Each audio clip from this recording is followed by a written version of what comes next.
Muito bom dia a todos, sejam bem-vindos a este segundo dia que nos vai levar a ouvir novas apresentações. Vou passar de imediato à apresentação da Stéphanie de Courtois. A Stéphanie é uma cara amiga, com muito trabalho feito no ICOMOS, é doutorada em História de Arte e fez um trabalho muito consistente e forte sobre o Édouard André, é o herói dela. Investiga a história de parques e jardins e dos projetistas franceses e estrangeiros do século XIX, portanto é uma especialista nesta matéria que nos concentra aqui hoje, em redor do Palácio de Cristal no Porto.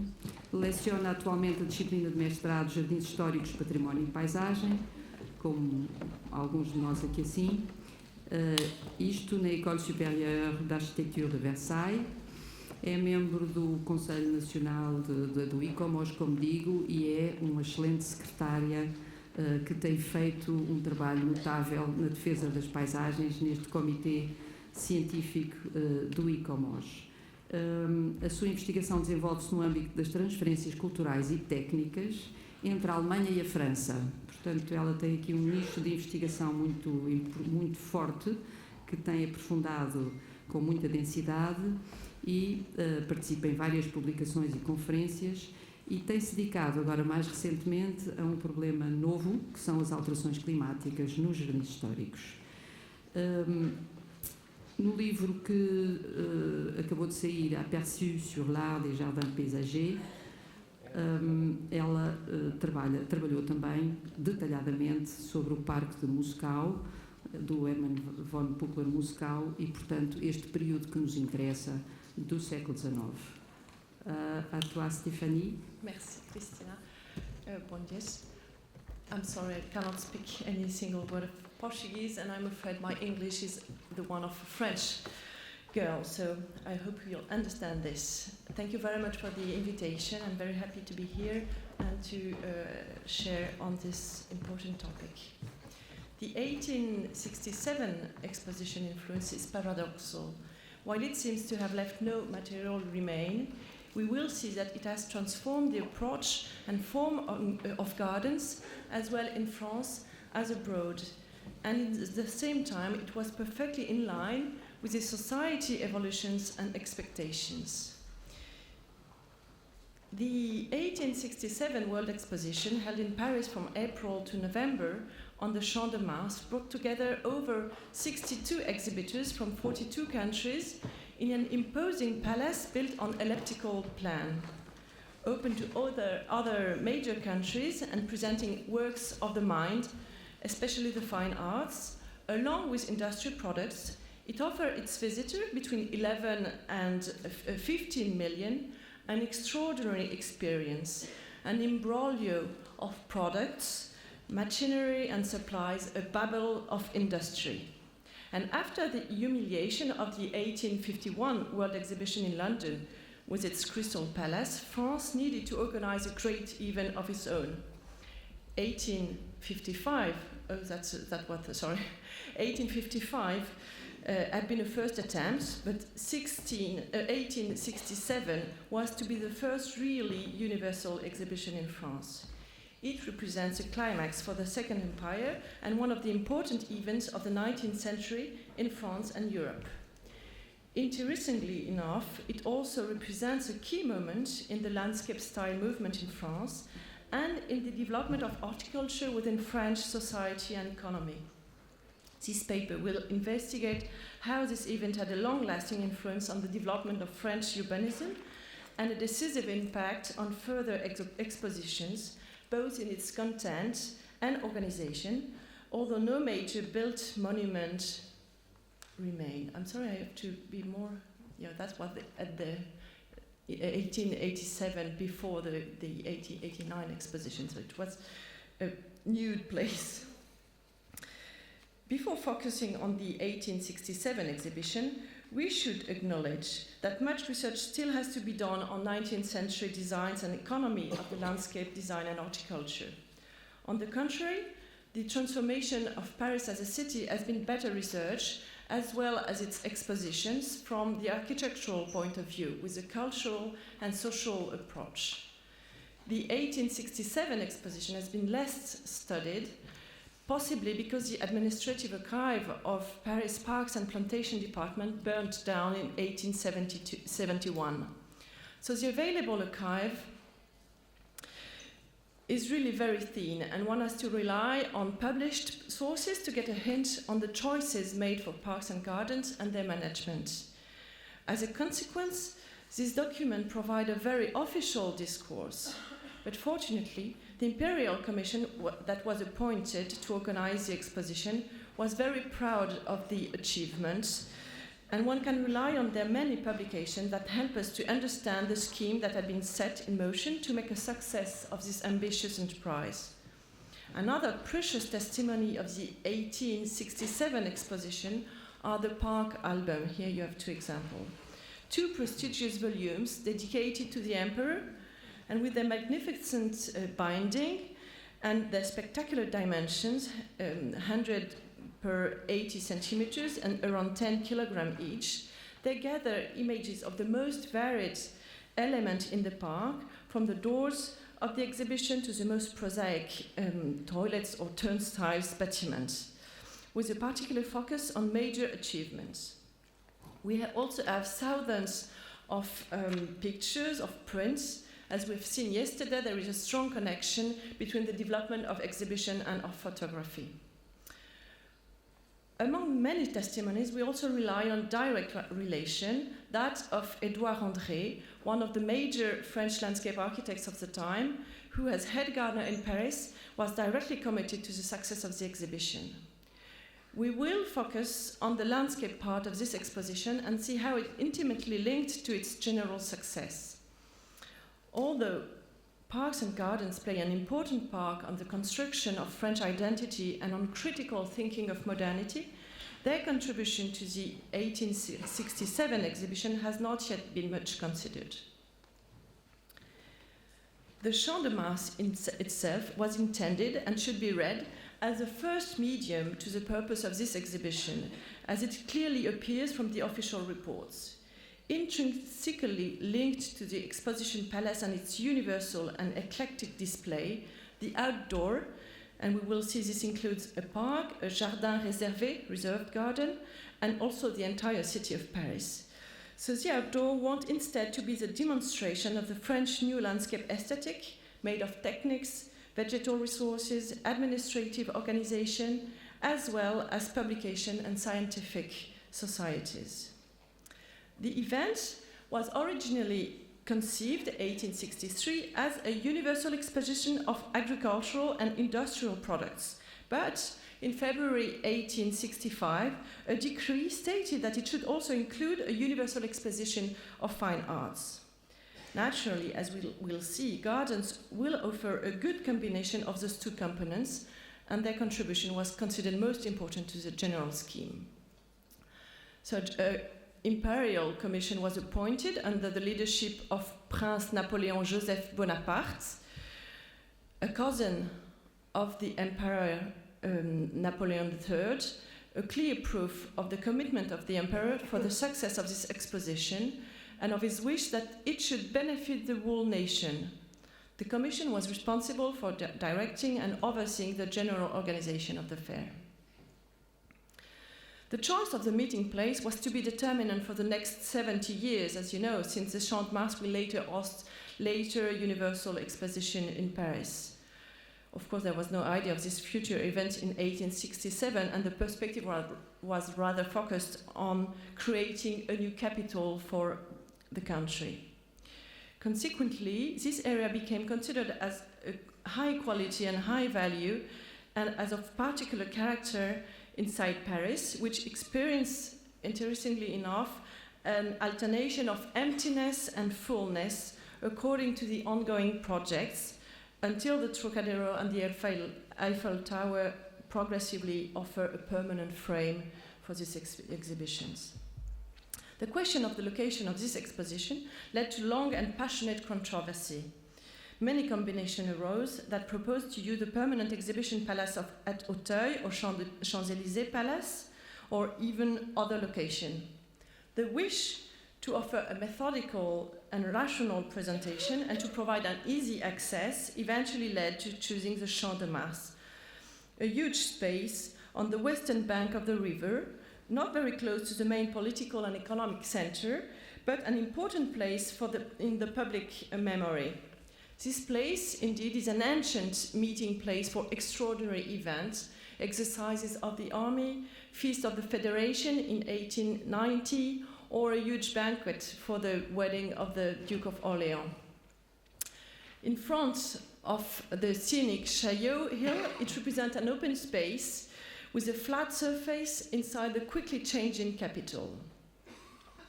Before the annexion, the 1860 Annexation Act, as we call it, the Champ de Mars was, so it's here, it was on the edges of the city, close to Vaugirard and Beaugrenelle, to villages adjacent to Paris. But after this Annexation Act, who transform the city boundaries, it became very central place, a new public space, and it contributed to the general improvement and rational organization of the city, characterized by a system of avenue networks, drainage, and embellishment. Here you see the big city taking over on small villages around. According to the Imperial Commission, the Champ de Mars fulfilled almost all the requirements of the program. It had an area of 45 hectares and offered wide access roads. The proximity of the river ensured that the place benefited from water communication. It was easy to connect with the continent's railway for transporting people and things that were to flow into its wall. All practical points that have had their share in the success of the exhibition, as they put it. One major point in this exhibition is indeed the transportation system, both during the event and before, for its preparation, as the time was very short. The railway line established around the palace for the transportation and installation of the products before the event was dovetailed with the belt railway around Paris, La Petite Ceinture, and later with the networks of the continent. And the whole idea was to smooth and facilitate the exchanges between outside and inside the exposition site.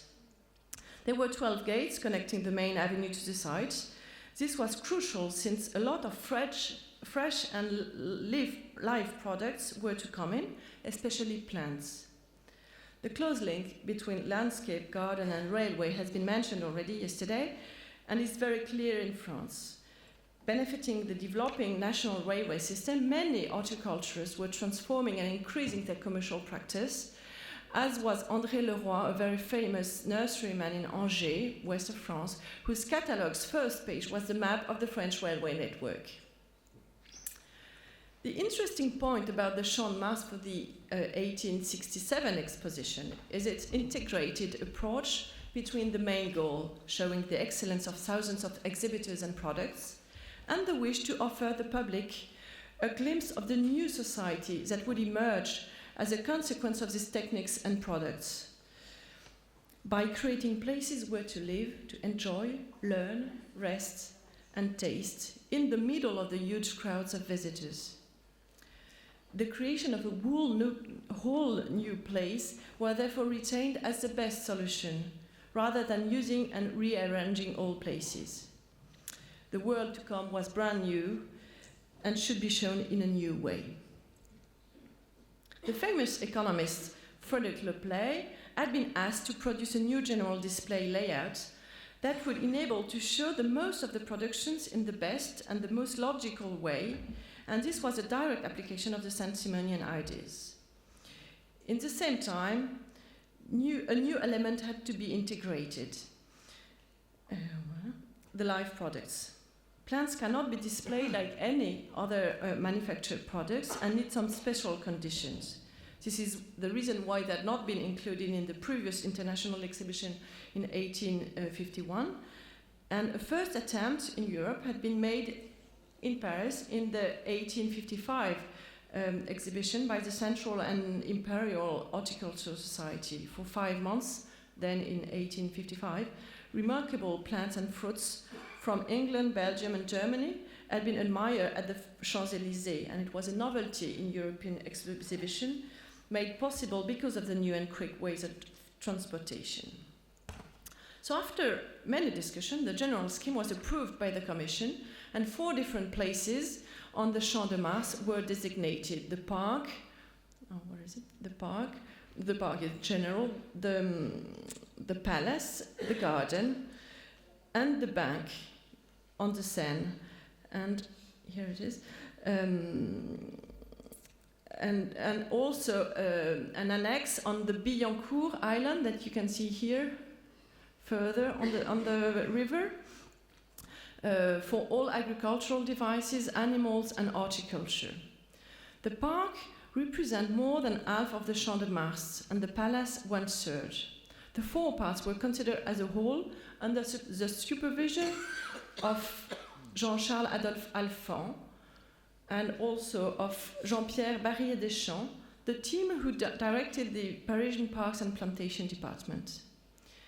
The only part expected to remain after the exhibition was a bank that was to be built and to offer direct access to and from the river, an unsinkable platform. And of course, you can see it here, all brand new bank. And of course, this was the huge task, as a tunnel was necessary to link it with the exhibition, as you can see here. Of the several achievements of this exposition, the architectural challenge was the most striking in its attempt to be really universal, although with a strong national identity. All countries exhibited in a common building, the elliptical palace, built by the architect Jean-Baptiste Krantz, where the products were presented by country and according to the classification developed by Le Play. Outside, the park hosted a multitude of constructions everywhere, especially and for the first time, national pavilions which were built in the typical architectural style of each participating nation. So this exposition was innovative when compared to the previous one in 1855 by giving prominence to the architecture of foreign nations, showing its openness to the outside world and particularly to the East. The large park, as said before, offered visitors with various pavilions and structures presented by foreign countries or individuals: theatres, temples, palaces, greenhouses, aquariums, chalets, cafés, restaurants, and even a lighthouse. The exoticism is very present, and one could see among many other attractions. So, sorry, I should have. Here are all the pavilions and these ideas of many different architectural pieces. So the exoticism is very present, and one could see among many other attractions a replica of the palace of the Bay of Tunis, of the Temple of Hathor, an Egyptian caravanserai, Roman catacombs, Turkish baths, Chinese museum, Aztec pyramid, side by side with yachts and huts. The general layout is interesting. The Champ de Mars was divided in 4 parts, as I told, according to geometrical axes, and the palace occupied its center.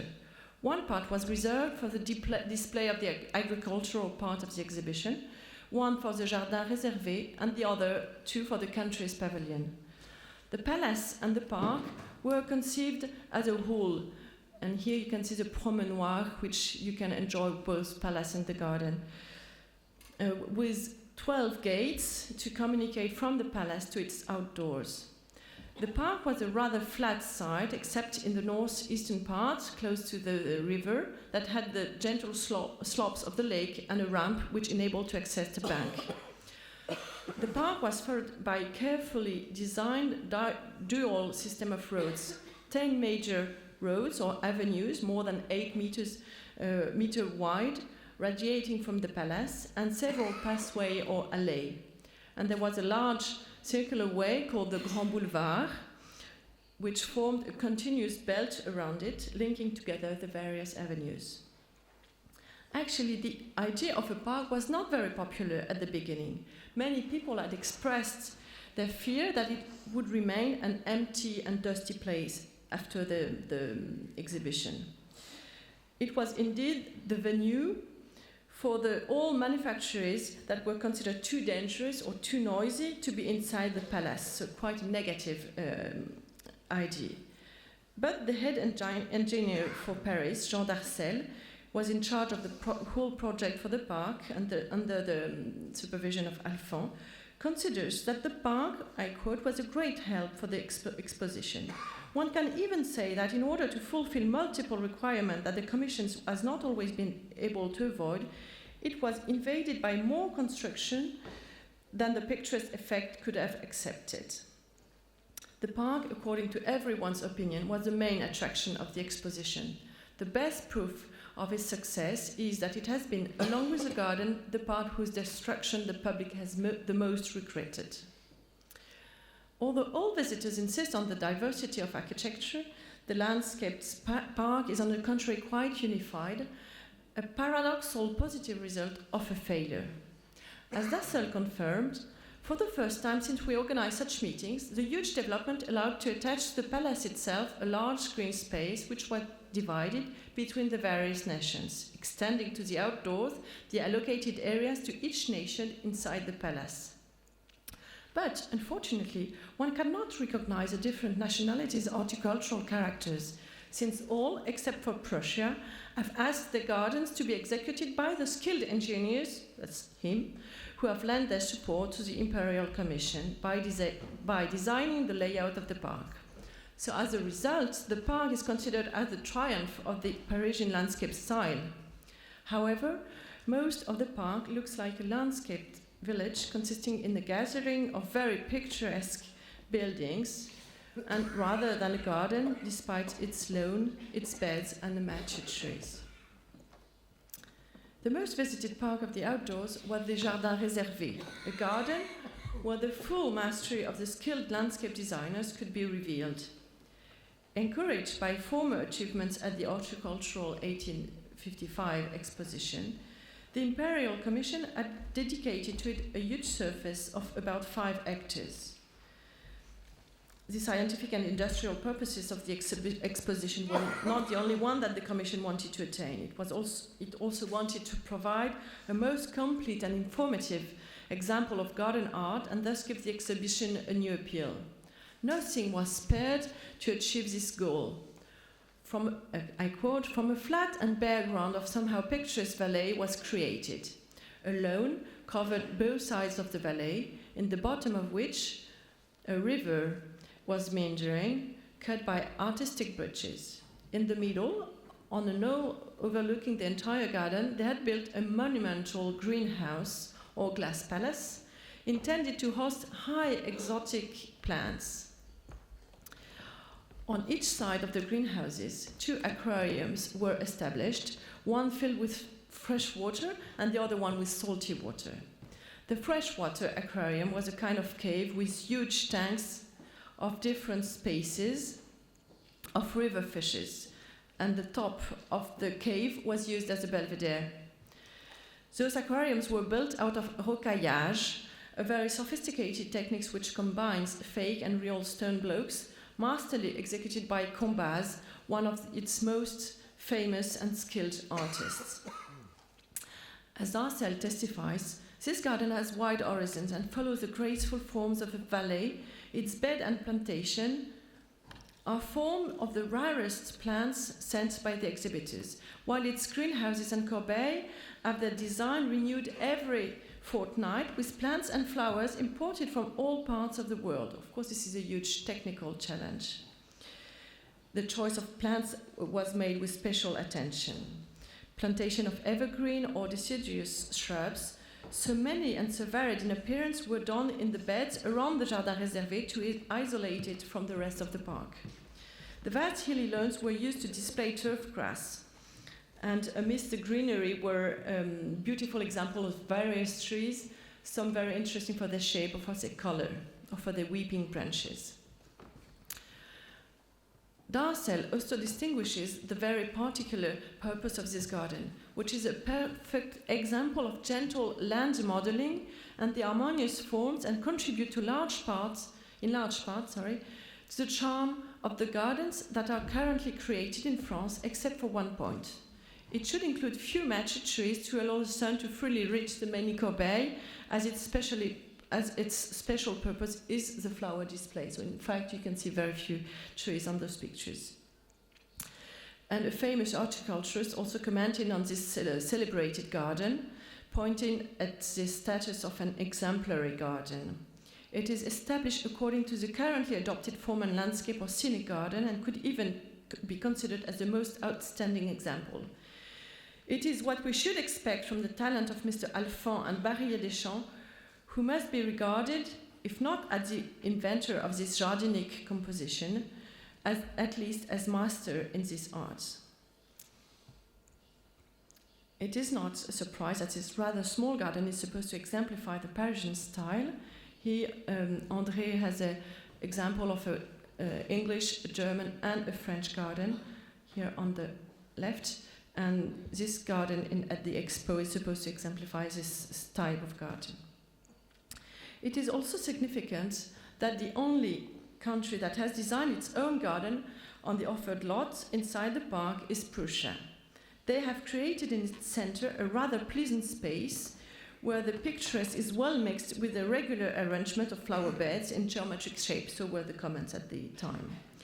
As Darcel comments, French taste could perhaps regret this design to be rather flat in earth movements. But these beds are planted with great care and they are mixed with the grass to avoid empty spaces around the trees and abrupt transition that is too commonly seen in the park. Almost all gardeners can only gain in following in their plantation the example that Prussia offered here. 3 years before the war between France and Prussia, this Prussian participation can be read as a new tentative to convince French professionals that the German methods in garden art and horticulture are valid and produce beautiful results after years of mistrust.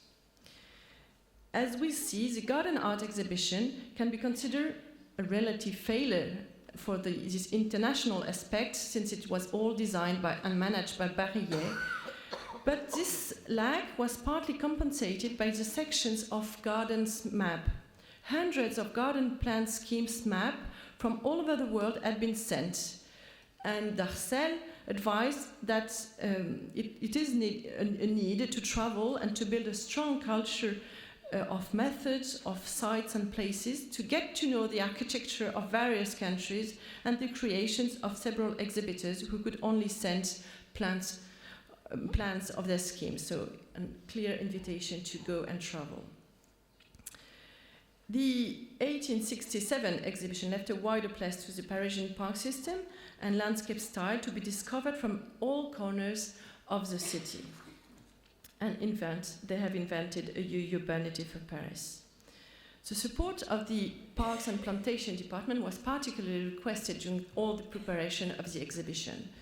And although the transformation of Paris had started already around 1853, all the period until 1867 was a very busy time in order to carry out the general scheme in such a short period, adding almost half of its surface to the Parisian administration, as you have seen, had a constructing effect. On one hand, it empowered the whole scheme, as the improvement could be led on the proper scale, and in the same time, it weakened the whole system, as the needs were huge and the exasperation of the Parisian people was maximum. The urban development were an essential part of the whole political, social, and economical scheme for the city. And for those who implemented it, the exposition represented tremendous encouragement. The park department was a central piece in this organization, as it has to provide new open spaces for the population to rest from its increasingly urban environment and urban life, places where people could mix and build a new society and share ways of life. And the exhibition can also be seen as an official pretext for the acceptance of all the nuisance caused by all the ongoing works, the dust and mud that the Parisians had to suffer. And also, this exhibition is an occasion to regenerate the national identity and pride, as it was a real ambition to match and exceed what the world had witnessed in London at the exhibition. The Park and Plantation Department was responsible to finish on time the development already being underway, in particular those of Butte-Chaumont, on the northern side of Paris and of the exhibition site. Barrier-des-Champs was responsible for the Champ de Mars entire design, including the Jardin réservé. And this is important to point out that the strict and very rational organization also probably had a key role in this general success. They have been able to manage with no external means, they've done all from the city, this very important event with engineers working very closely with designers, all led by Barrier-des-Champs and Darcel. In 1867, the city of Paris published a book assembling writers, so leading writers and artists of France, that presented the city and this exposition. Edouard André, already mentioned, was asked to give a full description of the gardens.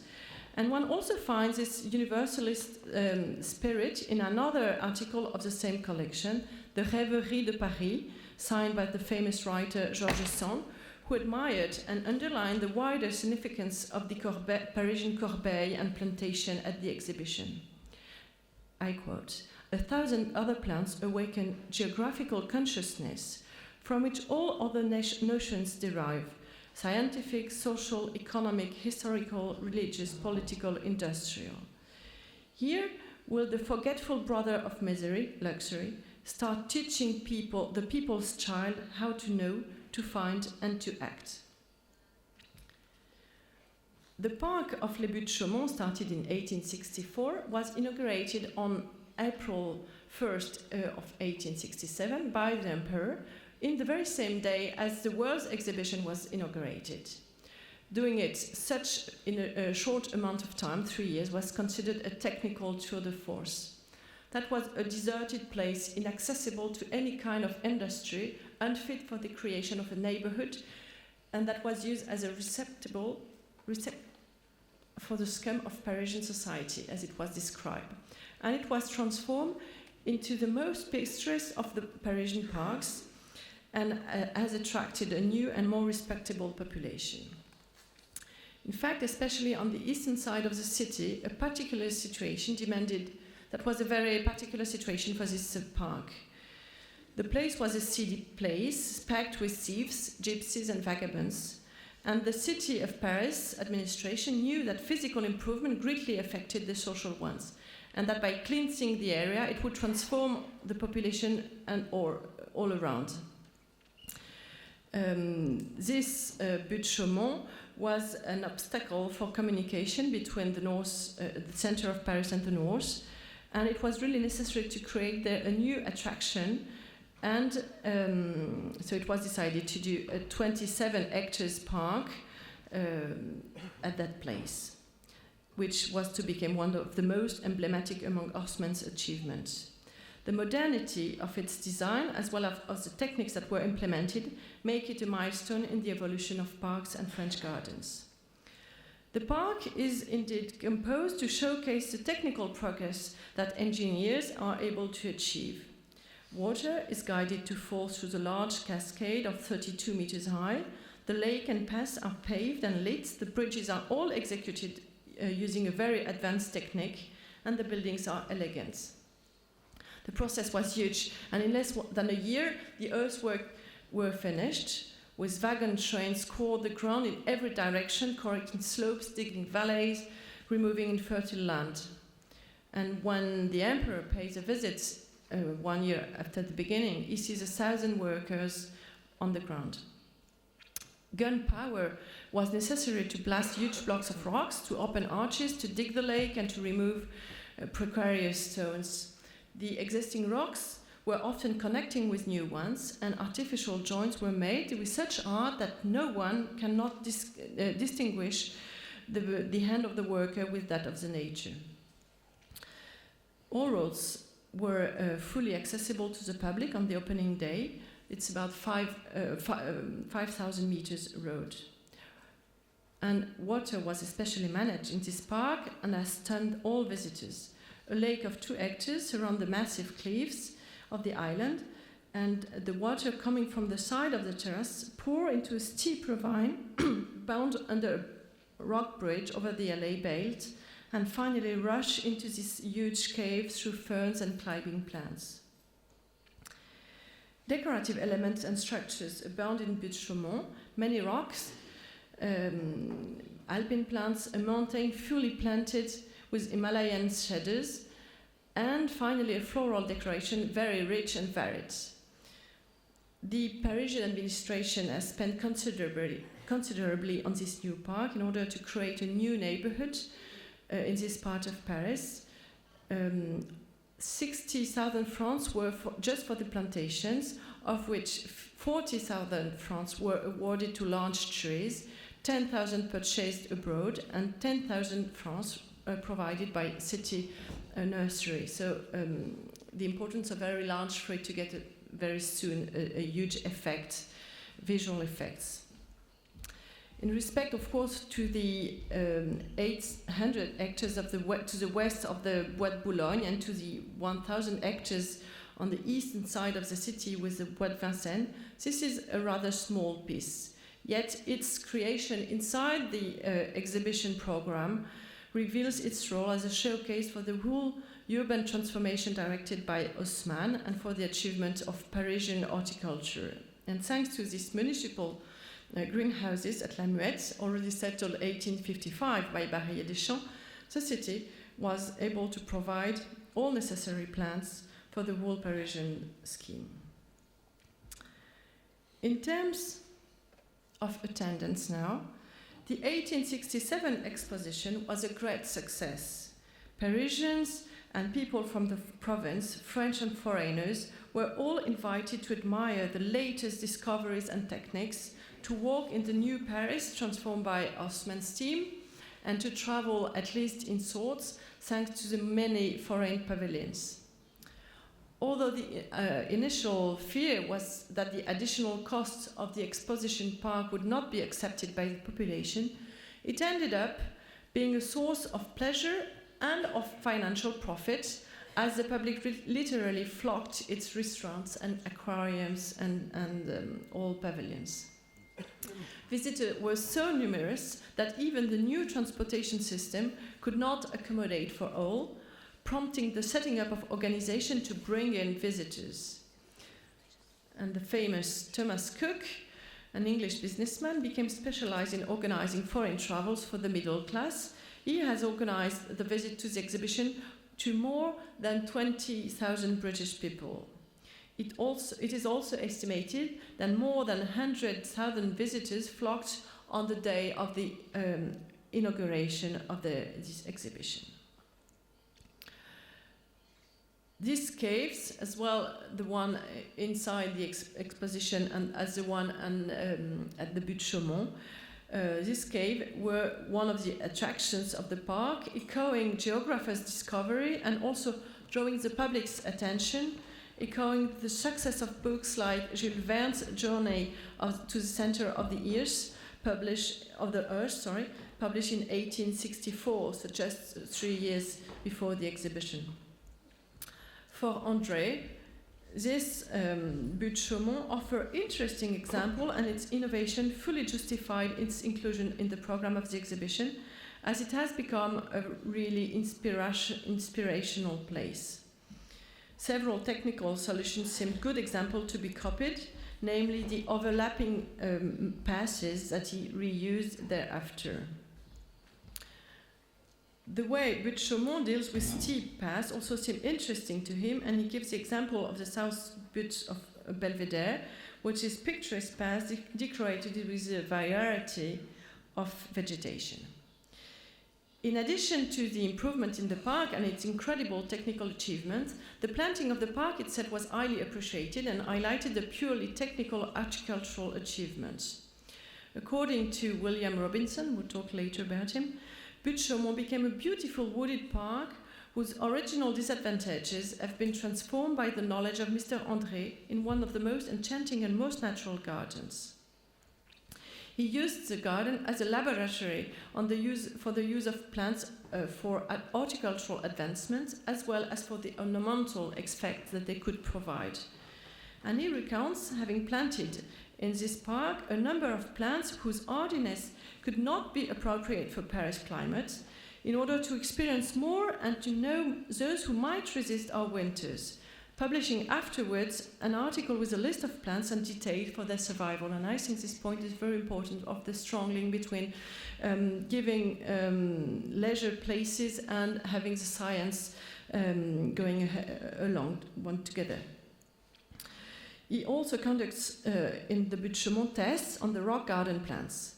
It is generally known that several hundred species could live without any nourishment in this soil. According to the hardiness of some plants, I sowed and planted at the Buttes-Chaumont on the rocks a quantity of plants now firmly established throughout the existing natural rock walls. The exhibition representing a unique experience and an opportunity for a whole generation to expand their professional networks. And you can see here the Facebook wall of Edouard André. This is all the small pictures he had collected at the exhibition. He has a book for this, with all his friends, quite famous from all over Europe.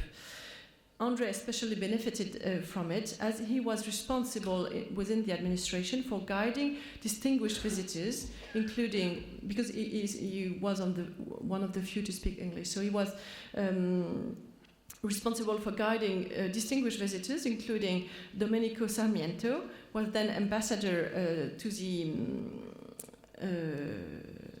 Argentine ambassador to the United States, and who will later be elected as a president of Argentine Republic, and that will call Edouard André 2 years afterwards to do a general development scheme for Buenos Aires, long before Forestier was called.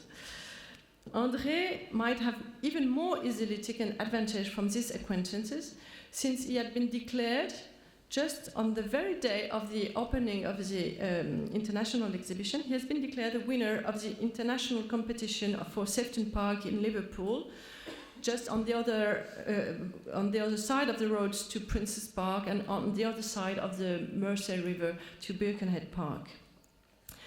It is his mentor, Alphand, who had encouraged him to participate in this competition in order to represent the French landscape design, and winning, of course, the competition was considered as a tremendous success.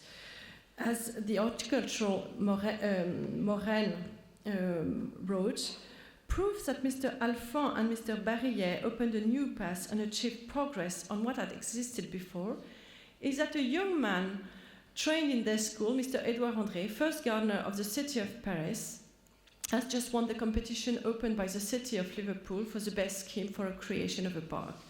The success of a French landscape architect among a group of 60 competitors seems worthy of mention as an indication of the profound change introduced today in the art of gardens.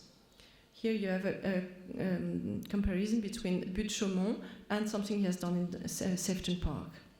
So the exhibition was very important for the renewal of all European horticulture, particularly due to the exchanges it enabled, and that proved to be very fruitful for the future.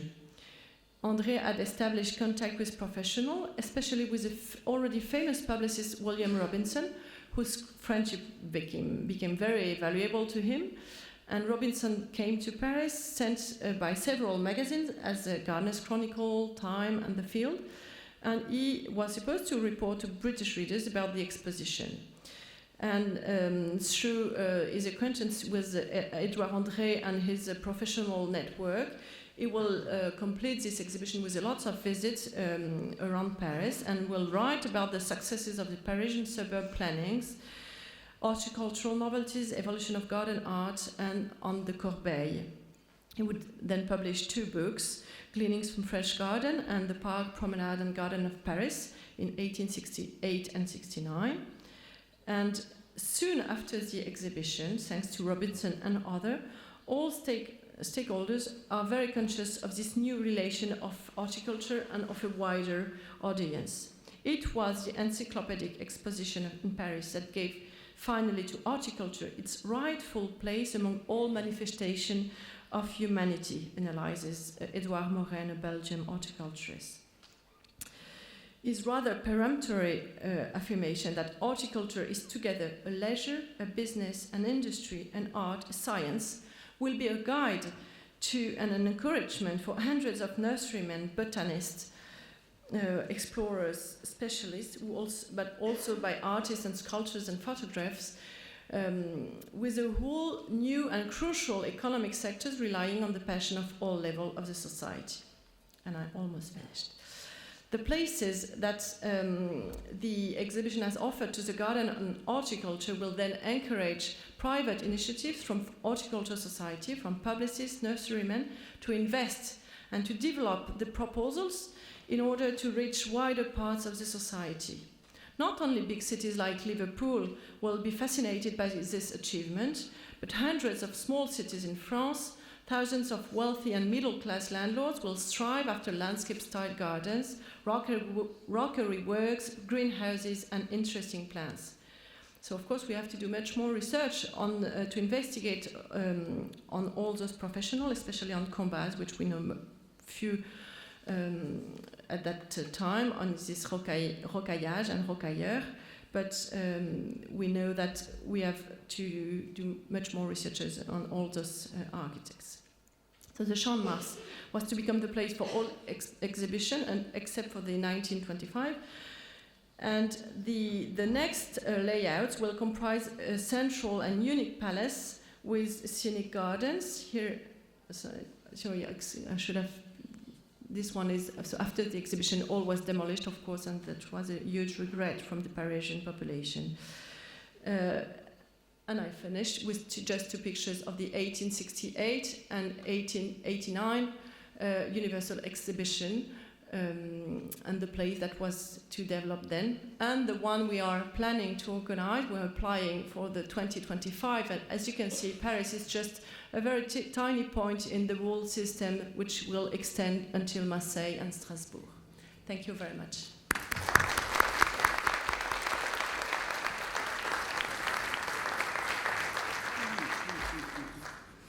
Merci bien, Stéphanie. I'm sorry, I should speak in English. Desculpem. Muito obrigado, Stéphanie, pela excelente apresentação. Tivemos uma aula intensa sobre os fantásticos acontecimentos de Paris no século XIX. Gostávamos agora de fazer a apresentação da Bénédicte Leclerc. Bénédicte. A Bénédicte é professora da Escola Superior de Lille, é arquiteta diplomada pelo governo e historiadora da École des Hautes Études en Sciences Sociales. Investiga o desenho urbano europeu nos séculos XVIII, XIX e XX e a sua influência na América Latina, nomeadamente na Argentina, Cuba, México. Portanto, coordena também uma equipe internacional de arquitetos, historiadores e investigadores no âmbito destes temas. É autora de diversas publicações sobre Forestier, sobretudo, e artigos científicos neste campo de estudos. Foi consultora científica e coordenadora de diversas exposições e seminários, nomeadamente Jean-Claude Nicolas Forestier, du Jardim au Paisagem Urbana, e das atas resultantes deste seminário em 94. Tem tido presença assídua em diversas conferências e agradecemos que comece a atuar. First of all, thank you for introducing me. Thank you to Serralves who invite me. And I will propose you something quite different, because I will, as you see here, I will explain how this exhibition enters the city. I will speak of the garden, but the garden in the city. So there are different scales. It's the scale of the city and the scale of the garden. And it's a long-term project towards punctual projects. So, and I will try to illustrate the French influence by example outside also of France, and how France exports his savoir-faire in garden, and I will finish with the exhibition of 25 and show how difficult it is to cut with tradition and to go towards modernity, and how finally art gardening cannot deal with it and quite died in France. Okay, so as you know, this internal exhibition had first commercial and industrial objects, and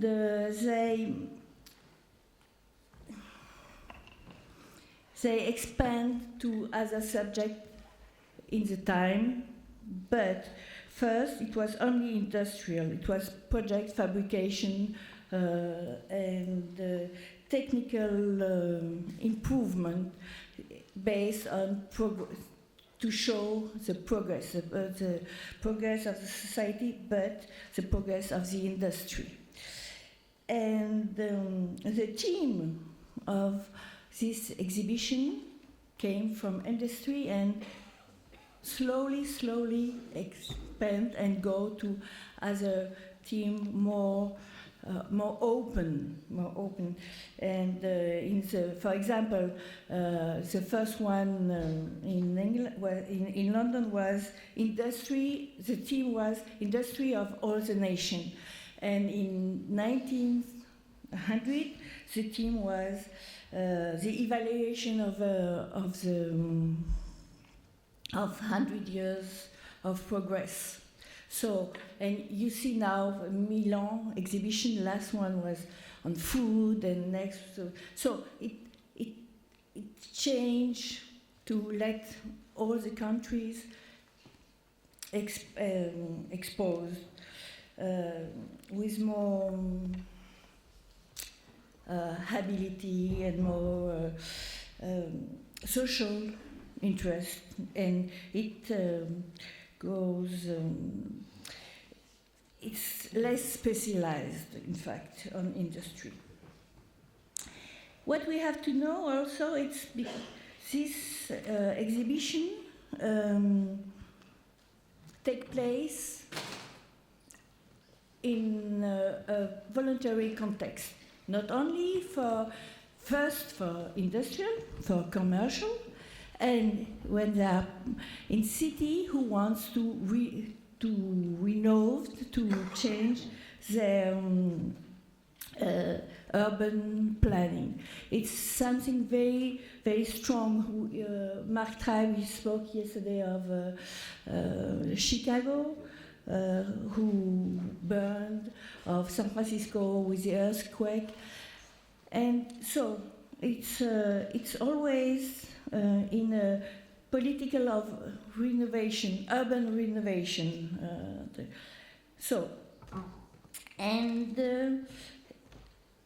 They leave some monuments, they leave some gardens, they leave some, but they leave also iconic images. This is the point, but the most important for this exhibition is what is around the exhibition, how people come, how all the congress organized around this punctual event. Because in this congress, all kind of professional people meet. And it will be very, very important. Stephanie showed it for horticulture, for plants, but for the dynamic of urban planning, it was fundamental. And it's important also for the industry, but we are focused on garden and urban planning. So, and no city, no country has as much exhibition as France. No city has as much exposition as Paris. Belgium has a lot of exhibition too, but Paris has an exhibition each 11 years till 1900. And so it's very, very, very important for the history of France, and it's very, very important for the history of the city of Paris, and it's very important for the emergency of a new school of urban planning called l'École Française d'Urbanisme. And one of the masters of this École Française d'Urbanisme is Jean-Claude Nicolas Forestier. So, who is coming to this exhibition, to this event? Lot of political people, lot of industrial, lot of very wealthy people, also some popular people, but it will be the screen of the demonstration of the powerness of France. This is a volunteer politique held by Napoleon III, because France was had so backwardness in all the field. She has no industry, she has no urban planning, she has a city where people were with problem of health. We have cholera always, with 10,000 people, 20,000 people die in 1 year with cholera when Napoleon arrived to the power. So he came from exile from England. He was in exile in England before taking the power. He saw what was done in England, and England and Germany were very close. The king of England, the husband of the Queen of England, was a German. He brought to England the industry scheme of Germany. They go to England, and the two powerful countries were Germany and England. And Napoleon III was living there in exile. When he takes the power in 48, said, I will change everything. I will, based on this, the English example, and begin this politics really volunteer and very strong. And as you know, in France is a country, an administration very centralized. So all the functionary of the states, working for the states or for the Ville de Paris, are coming from the same school. We have school from Polytechnique, École des Chaussées, l'École des Eaux et Forêts, and these people have in their hand the development of France. Still now, it's always the same thing. It's when someone from the Ponts des Chaussées calls someone from his own corps, it's going like this. And this Napoleon III asked Haussmann to change the city, to open it to the finance, to the commerce, and first. So we had this big percée, opening of the tissu urbain, the opening of the urban fabric, to let the product go from one side to this other side, and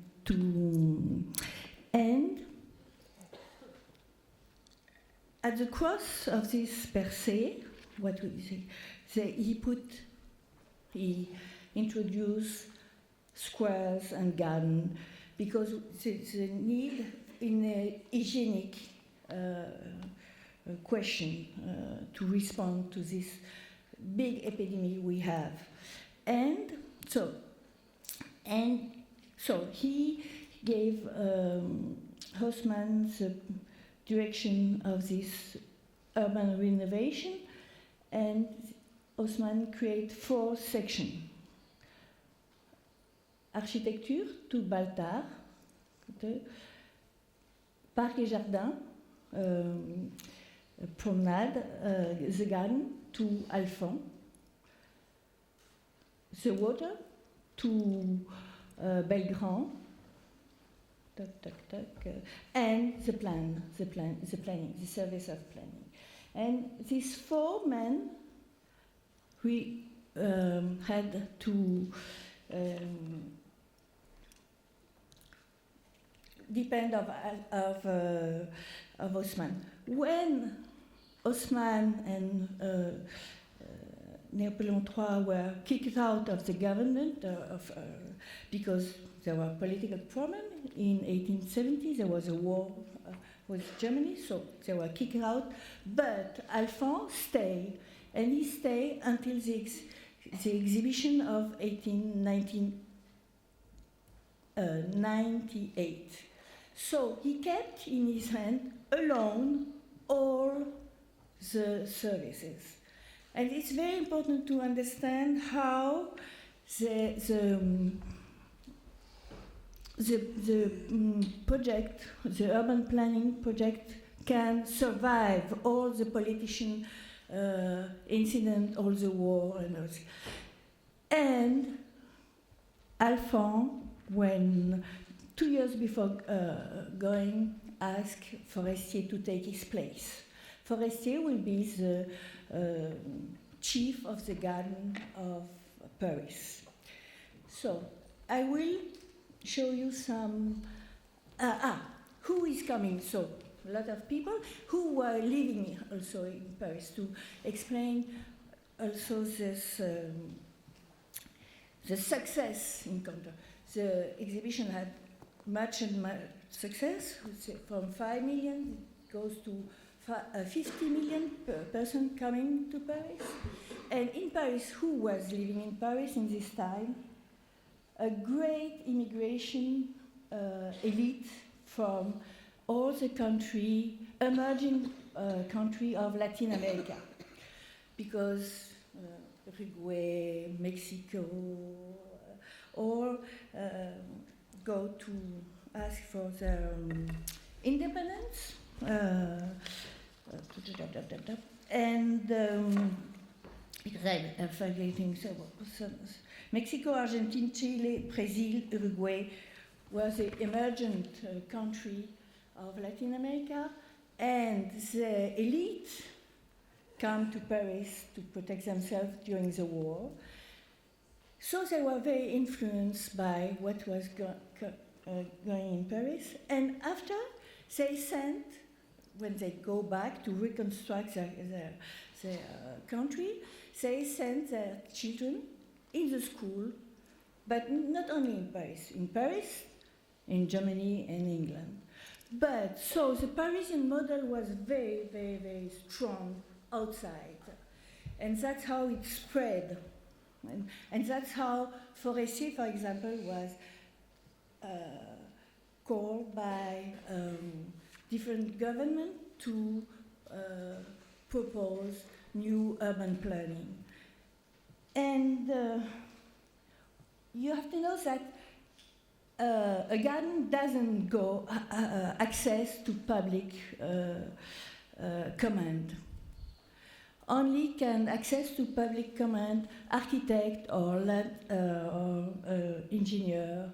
This elite, academic elite formed by the garden who like Edouard André goes to South America, or Barrier Deschamps, who was who made a park in Egypt, or Thais in Buenos Aires, are gardens which are formed inside the service of Ville de Paris. They are the garden of the city, and they are sent, they are export for some experiments there. The only one who quit the service of Paris was Édouard André, who had after a personal private command. So GAN doesn't come access, so it will explain maybe something in the history of gardening. So let's go. So you see the main exhibition, because there was not only this big exhibition in beside, you have colonial exhibition, you had electricity exhibition, but we are speaking of the universal exhibition. So even if 25 was not a universal exhibition, so you can see how the number of people expand, and how the surface of the exhibition can move from one to the other. And you can see also the financial success of this exhibition. The only one who had, it was the first one. The first one was a big mess and had a lot of problems, but it served to prepare the other one. And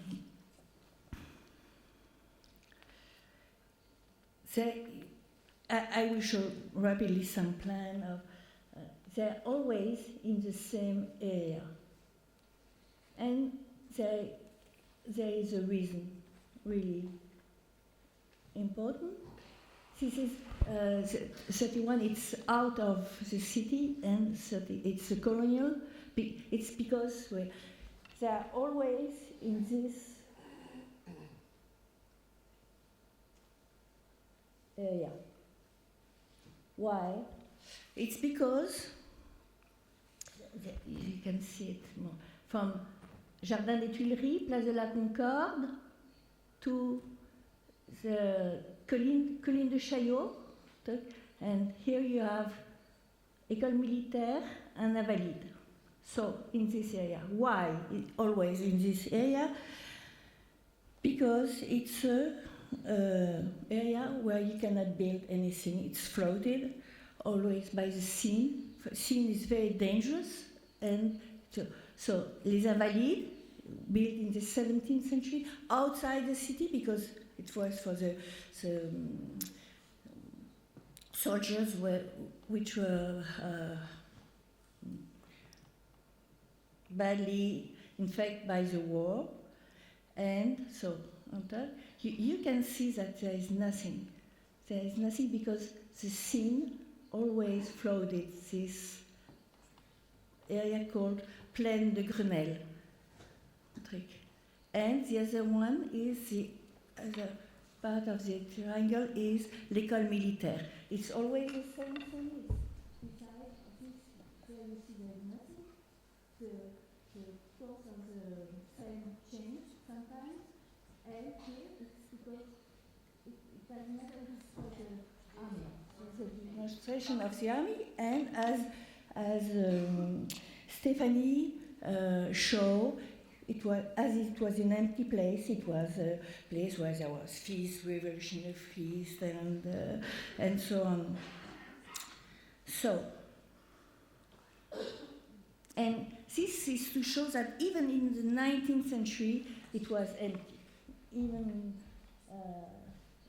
at the beginning of the century, at the end of the century, it was still empty. So, these are the big axis. And it will serve as demonstration place, and the park will be always.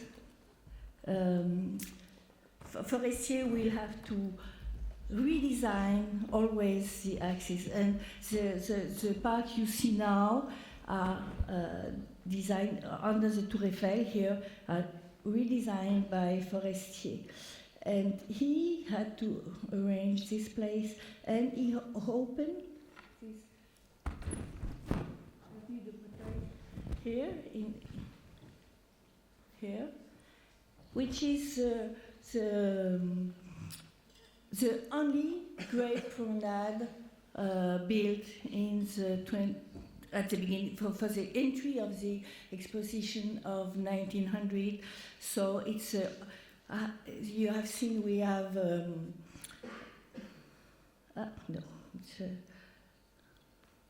we have Le Promenade de la Reine. We have three big promenades in Paris. L'Avenue Foch, was the promenade of the Empress. The promenade, we have a promenade coming from here, going there, going to the Bois de Boulogne, which is Promenade de l'Empereur, and the third one will be this one made, and the only one made 800 meter long by Forestier. Forestier, as chief of the Park of Paris, has to take care of all the Park of Paris. So he's improved to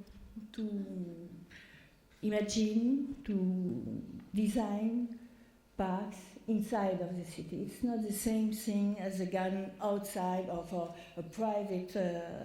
So the garden as a part of the problem of the city, of the construction of the city. It's as important, since Napoleon III, it's as important as architecture and as circulation and as housing. So Paris also is a city completely closed by the fortification. So it has a great problem of fortification, and all the cities opened their fortification in 19th century, but when the other city opened the fortification, it was in France they built fortification, and that explained how much deep was the backwardness of France in urban planning. So the project of this is the street open.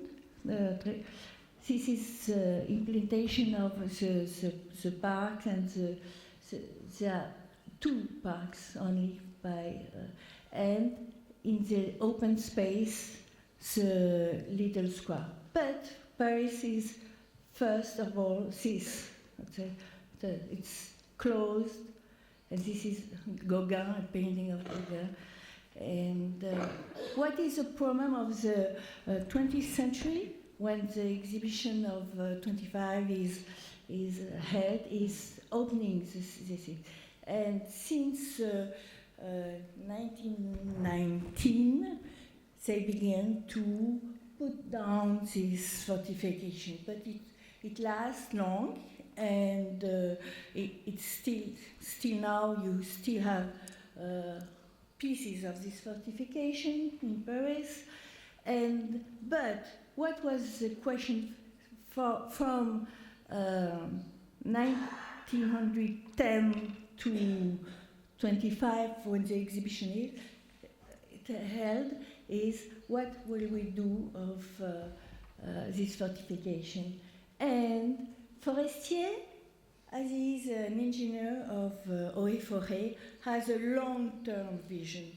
He doesn't see only what is, he doesn't work only on what is inside the city, but he sees the city in his territory. His first project was in diameter around, and then it goes to 70 kilometers, and then he goes to the scale of Île-de-France. So he was not in his time. He has a so great vision that it could not be understand. And second thing is that the city has no money in this time. And what he was proposing is that these open spaces are not isolated the one from the other, but they are related. And it's saying this is the project he's working on in this time, and this is the project he made not only on the place of the fortification. And then you see how important parks are and how they negotiate to negotiate the link between Paris and their neighbor, their borough. Oh, pardon. Okay, pardon. So they are used to negotiate the link between the inner city and the borough outside. And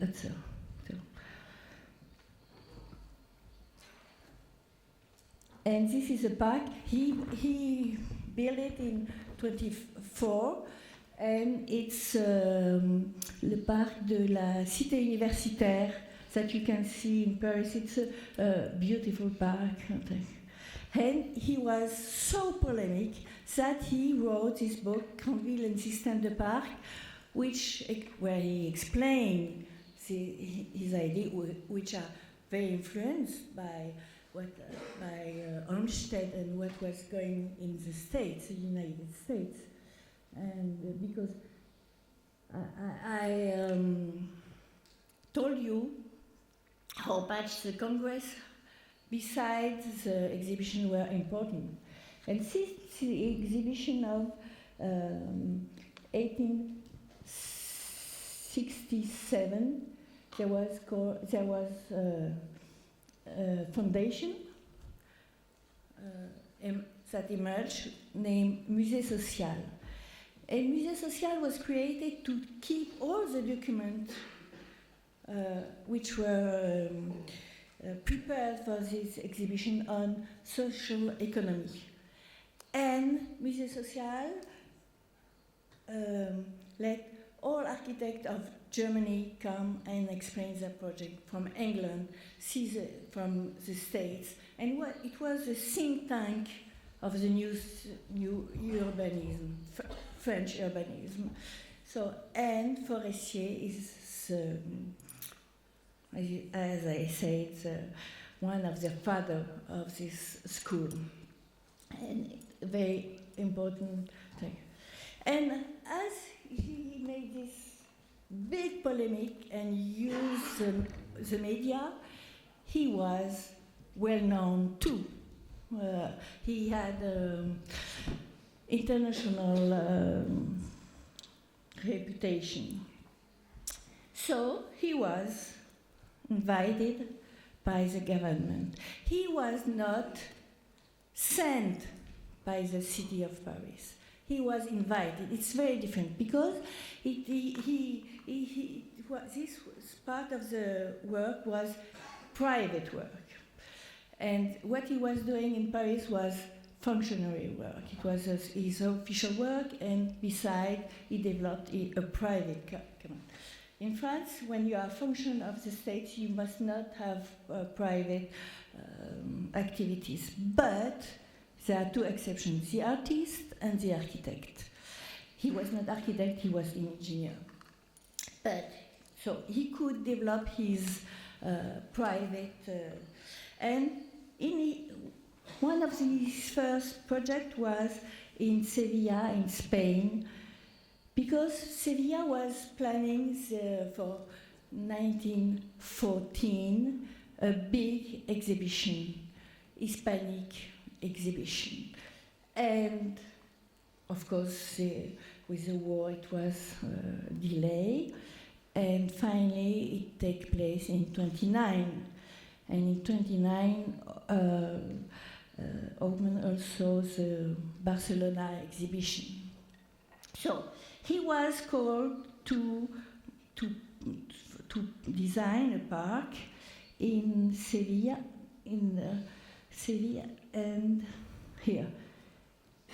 This is the old city. This is the city in this. And outside the wall, you have Palazzo di Sant'Elmo and the private park of the infant Maria Luisa. And she gave this park to the city.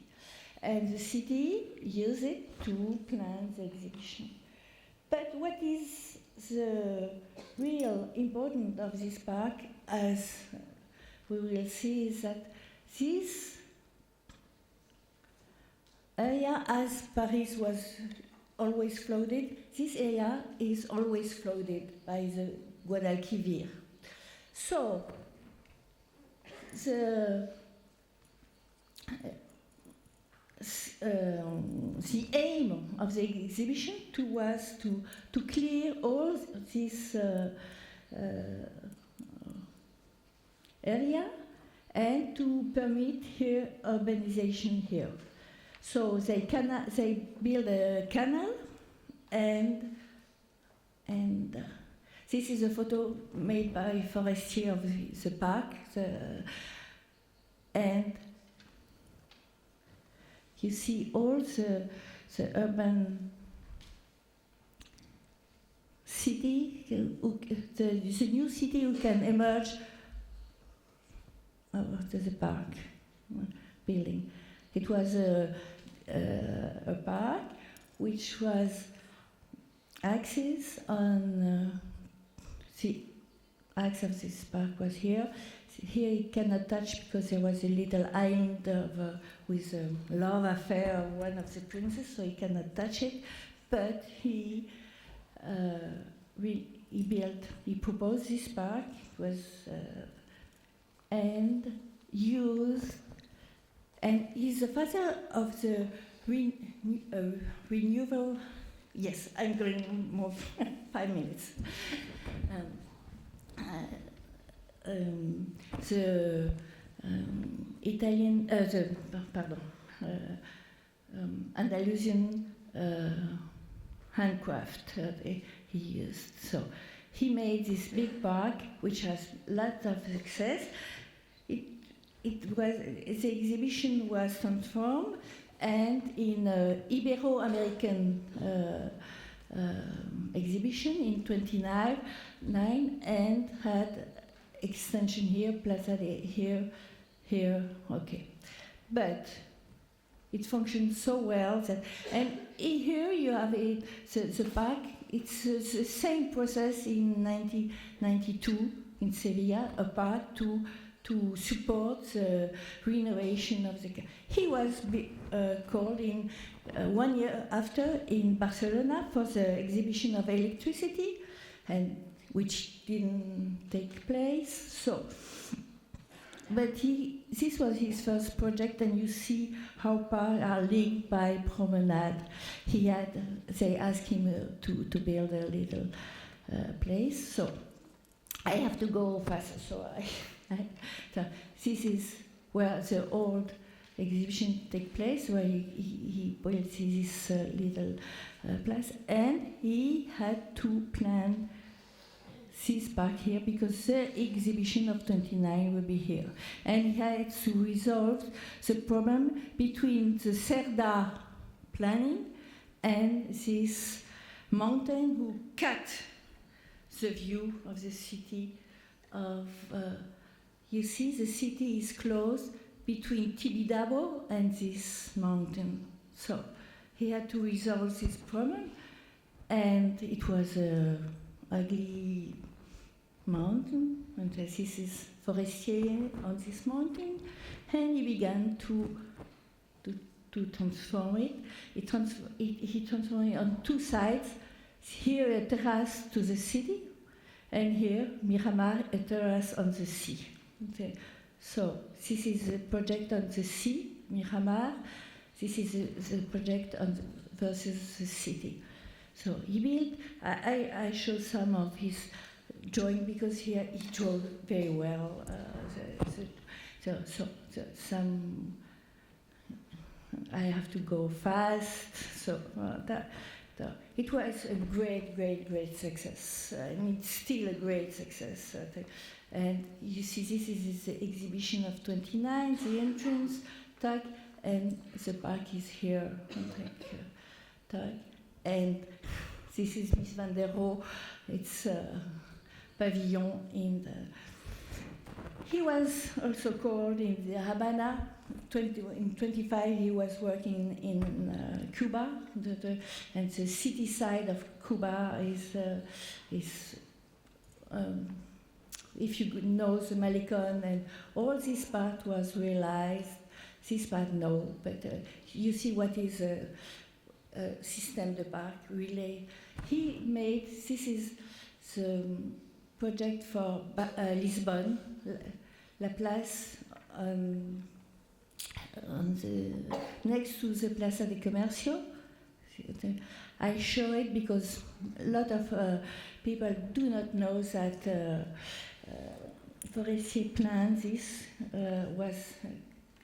and you see it's Avenue de la Liberté, and here it was not realized because the government fall and abandoned the project. But you can see, when you know Lisbon, the influence of Parco Edouard VII and what remains in all this. And in the exhibition of Barcelona in 29, France proposed a lot of projects of urbanism, and in the section of urbanism, Forestier won the gold medal with the project of Lisbon, La Habana, and Buenos Aires. So, but in the meantime, it was the exhibition of 25 was planned. It was planned against Germany. In Salon d'Automne in 1910, Germany, the Verbund, Muthesius had so much success that the French decorator react and say, oh no, it's impossible, we have to, 1 minute, yes, 1 minute. We have to show the superiority of France, of bon goût français, of our handcraft. And they organized this exhibition, who had to take place in 13, then 22, then 25, this was 24, and finally 25. So, it's the plan of the exhibition, and always in the same axis, Invalides, entry here, Invalides, Esplanade des Invalides, Cours la Reine here. Bon. So, you have here the administration, here you have le pavillon de l'Esprit Nouveau, you have Melnikov, you have some of the garden I will show you here. And the most important, the most remarkable garden that you will see is here it's a very, very, very teeny garden. So always the same thing with a lot of trees that you can touch. So it was very difficult to build garden in this context because you have the pavilion, the trees, and you have only little spaces for the garden.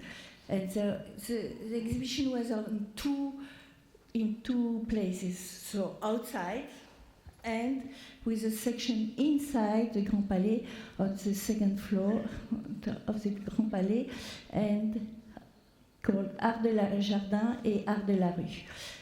It was first time in an exhibition that the art of street art, the art of la rue, l'art de la rue, came in an exhibition. It's very important. It's a turning point.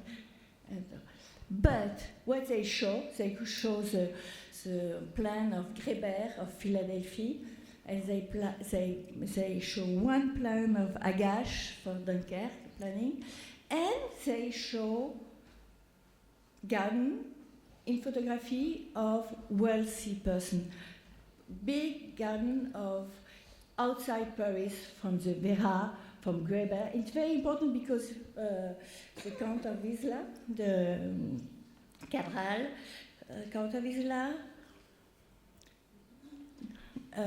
made his choices for Serralves in this exhibition. So, Bénédicte, est-ce que tu peux conclure? Oui, je conclue. I conclude. And that's the activity of, I will conclude, I will go to the conclusion. And these are the gardens that you will not see in the book, because this is the reality. What is shown in the book is this one marked by, and this one marked Maha, this one, but because it was a problem of construction, because they were so delayed that the trees were so they had to find new trees, and the Frère Martel proposes. But it's very interesting because you see that it's a Malice Stevens garden, but because you see the new lines of the which are emerging in this side, the influence of the cubist and the influence of the painter. And the teeny garden of Gabriel Gevrekian. And Gevrekian proposed what he called his Persian carpet with begonia. It's water and water falling in this side, and with a lot of lights. And this is a painting he made. This is a painting of his Persian. So this is the most innovative garden, and he has evident influence of what will be built outside. And the Noai called him for other. It's always the same thing. It's the wealthy person who come there, and it's the problem of the garden as an object of art for some people. But the crisis of 29 will put an end to this. This is the Melnikov pavilion, which, like Gevrekian, was the most surprising, and Les Pavillons de l'Esprit Nouveau, who was covered by, it was judged so ugly that it was covered by a fence of 6 meters high, and because the person of the exhibition doesn't want to be shown. And Forestier came back of one of his trips, I don't know which one, maybe from Cuba, see this fence and ask to put it down. So, Pavillon de l'Esprit Nouveau is the most important manifesto with Melnikov of this exhibition. And speaking of garden, you see the inside garden and the outside garden. So Bénédicte, il faut vraiment nous arrêter. Alors, je te remercie beaucoup. Voilà. Je remercie ta présence. Il nous faut vraiment nous tenir à temps. Alors, je te demande 2 mots et puis on finit. So, this is the problem of the exhibition between modernity and past. And if you really want to know everything about modernist garden, you have to to look at this book, because you have all, I didn't explain what is a modernist garden, but you have to look at this book, and it's a reference of what is a modernist garden in France. Thank you very much, and excuse me for being so long.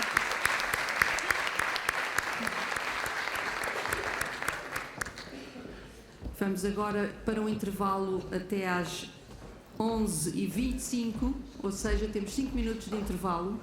Peço que voltem à sala daqui a 5, máximo 10 minutos. Muito obrigada.